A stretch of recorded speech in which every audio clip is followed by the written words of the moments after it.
Welcome to a lesson with Dr. Powell. Let's take a look at this matrix function, thought of in the column interpretation. And what we're going to do to it is we're going to investigate and study its behavior. What does it do? It's a linear transformation. Does it take, we're inputting all of 3 space, because that's the domain. Does it take all of 3 space and what does it do to it? Does it squash it down to a plane or line, or does it fill out space in its codomain? What does it do there? Also, what are the things that it actually squashes down to 0? Because the things that it squashes down to 0 are in the pre-image of 0, the fiber of 0, which is called the null space or the kernel. That makes up a vector space. And we'd like to maybe know what that looks like too. That'll tell us a lot about the behavior of this matrix. And specifically, we want to know what the dimension is of the range of this matrix. The range is simply the column space or the span of the columns, because this column is the image of E1, this column is the image of E2, that's the image of E3, and the span of all those guys, that represents anything you can actually get out of this. So that would be the range. What is the dimension of the range? That tells us specifically, does it look like a plane? Does it look like all of space? Does it look like a line? That's what this dimension tells us. So we'd like to know that. We also want to know the dimension of the null space, or the kernel. Sometimes I use the word kernel, but in a linear algebra sense, often null space is used. Also, sometimes they don't use range. They use the idea of they just call it column space. So that's kind of what we're after. However, in terms of functions, range seems a little bit more natural. Kernel is actually the preferred name that's used even more places than linear algebra, all across many different disciplines, for the fiber over 0. And that's the one I like to kind of default to as well. All right, so we have range and kernel. This is what we're trying to find out. It'll tell us the behavior of how this matrix is behaving, which can tell us a lot of things about whatever this matrix might be representing in the future when we look at applications. Okay, so how do we do that? Well, we do that by putting isomorphisms before this map, this function, and isomorphisms afterwards. What's an isomorphism? It's a bijection that preserves dimension. Preserves and it has a reverse map too, which undoes it. So it has an inverse map. So an isomorphism is one that preserves structure that has an inverse map. And that actually gives us the bijection, if we thought of it that way. So what types of isomorphisms are we going to be doing before this function, matrix function, and afterwards? Which ones are we going to be doing? Well, we don't really need to do too many. I mean, we have just certain types of them that we need to actually get all the information necessary. So in another video, I talked about airdropping. So if we're doing isomorphisms before, this would be an airdrop of columns. So the operations that we do, the column operations, actually are representative of isomorphisms, of appending isomorphisms, or putting them before the map, like precomposing this map with column operations. And the different column operations that we can do are airdropping, and I talked about that in another video. Also, we can reorder the columns. That's the same thing as, these columns are like the images of E1, E2, and E3. Well, in the domain before, you could just rearrange these guys right down here, and that's the same idea. It's an isomorphism in the domain. here. So we can reorder columns. And also you can pick a specific column and rescale it. That is an isomorphism because then you can take that same column and do the reverse scaling. So you can rescale a row, or a column, that is. And these exact same column operations here, if we thought of them in a row sense, actually are isomorphisms after the map. Okay, what's on this side of it? So we're putting isomorphisms before and after. They preserve dimension. And so whatever we end up getting in the end will have the same basic behavior as this guy right here. So we kind of know what it does in terms of squashing down to planes and so forth, or lines, and to know its basic behavior. So the row operations then are going to be the exact same thing, and those are what happen afterwards. So the row operations are airdropping with rows and reordering the rows and rescaling a row. So those are the basic things that we're allowed to do. So pretty much, we usually don't maybe say much about what's happening with isomorphisms and functions. We just kind of do these operations and voila, see something, and then say, oh, well, this means this and that. Well, it's nice to have kind of a perspective of what's going on so we can make more sense of what we're doing and what we're looking for and what we obtain. So let's go ahead and start with this matrix right here, perform these operations, and see what we can do to simplify the appearance of this map, this function, through isomorphism, so we can kind of see what's going on. It would be nice to, kind of the idea that we're after is we want to get at the top, we want to have ones going down as far as we can, and then just maybe they'll stop here, maybe they'll stop there, and then just zeros elsewhere. That's the result of our operations. We want something like this. In fact, there's only a few things that could happen.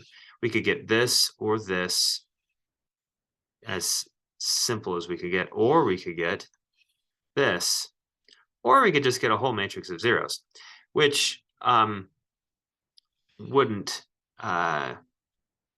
which actually wouldn't happen unless this was the zero matrix itself. But we have some various things that could occur here in this particular case. Okay, so we kind of want to know what this diagonal is, and we want zeros on the off diagonal, and see how far we can get the ones to go down, because that'll tell us different things. If we were to get something like this, what would that tell us? That would tell us that the range, well, what's the range of this matrix? It's the span of these two columns, which apparently has dimension 2. It's pretty simple to see that. In fact, you just count the number of ones. That's the range of the dimension. That's the dimension of the range. That is, the dimension of the range is just simply the number of ones. Now, what about this, right? Well, let's think about this. E3 is being sent to just zeros. In fact, E3 spans the kernel, or the null space, the fiber over zero of the function. It spans it, meaning the dimension of the kernel, and I'll just call this kernel, the dimension of the kernel is 1. Dimension of the range here would be 2. And notice how these guys add together to get the full domain, since the full domain here, because it's just kind of, these columns plus that plus those surely gives us the full number of columns, which is the domain. Okay, so matrices of this form that have like zeros on the off diagonal and then ones coming down as far as you can go, that's actually called what we'd call the Smith normal form of a matrix. And so applying row and column operations to a matrix in this way, isomorphisms before and after, we do that in order to get down to the Smith normal form so we can read off things about this matrix. There's actually other uses of row and column operations, the same ones that take us down to Smith normal form, maybe just looking at column operations or just rows.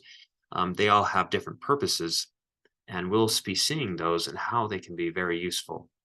But for now, let's practice using them to get down to a matrix of this form, which we'll call a Smith normal form of the matrix. Okay. So with that little tidbit, we will get started. Okay. So first of all, we think about goals. It'd be nice to get a 1 here in that position. So we kind of, think of this as doing something like this. We get this part of the matrix looking right, a 1 there and zeros here.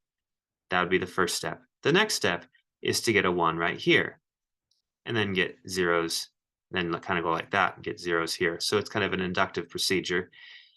So do it like this, and then a smaller matrix with a 1 here and zeros there, and then go down, get a 1 there if you can, or just zeros or whatever else you can do. So that's kind of the idea. We try to get the 1 in this position, and if we can't, then really we just have some zeros here. Okay, so looking at this, notice we already have a 1 in that position, so we're set to go, right, with that one, with that part. But now we need to clear off and make these guys zeros by doing row and column operations. Well, airdropping is a great way, after you get a 1 here, to clear out zeros. So get a 1 here, then use airdropping to clear these guys out. So now my recommendation is to airdrop just one way. Don't mix it up, but just do one way, like rows. Then after you do that, it'll be easy to do the columns. Let's see why. Okay, so let's start right here with this 1, and remember what airdropping is. So this is already 0, so we just have to focus on this guy down here. So what we do is we airlift this whole row up into the air, and while it's in the air, we multiply it by something such that when we drop it down here on this row, this guy will go to 0 as we add things together. So we think we lift this up in the air, 1, 2, 1, and this 1 better be multiplied by a -2. So when it drops down, you make a 0 there. So you have to multiply the whole row by -2. So -2, -4, and -2, and then you airdrop it down on this row right here. That's kind of the idea. Okay, I'll remove those arrows and just remember what we're doing. Okay, so -2 and 2 would give us a 0 right here. So we think, so that guy becomes a 0. And then -4 and 5 would give us a 1. And -2 and 3 would give us a 1.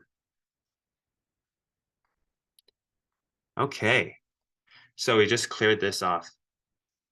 Now, this is really good because now when we airdrop this way to make these guys 0, it doesn't really matter what we multiply this column by as we go down, because notice these zeros here, they're going to not interact with these at all. And we know that we can multiply this by something to get rid of those guys. So actually, once we get to this point, we can automatically just put zeros here. Let's go through why again. Actually, let's step through an airdrop to just see why. If we take this column right here, pick it up in the air, it's 1, 0, 0. We multiply it by something like -2. It's just that. And then you add it to this column, what happens? These guys stay the same. This guy changes to 0. In fact, I could just know I could clear out this whole row right here because I cleared out this one. Okay, we can try again though. We take this, pick it up in the air and multiply it by -1, and then take this and add it to here. Again, you'll have zeros here. So it clears out. Okay. So far, so good. Notice that we have a 1 right here in this position, so we can use it.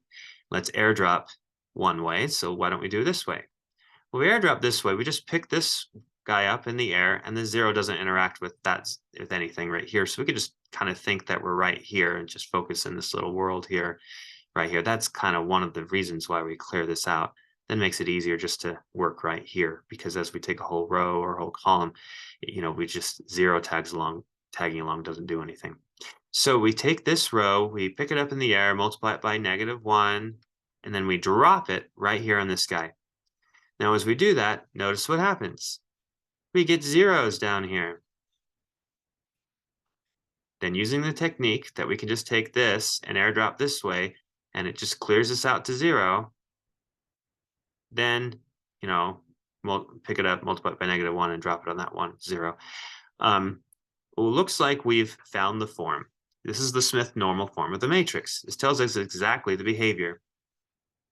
It looks like the range of this matrix, like everything it takes a whole domain, and what does it do to it? It transforms it or squashes it to its range.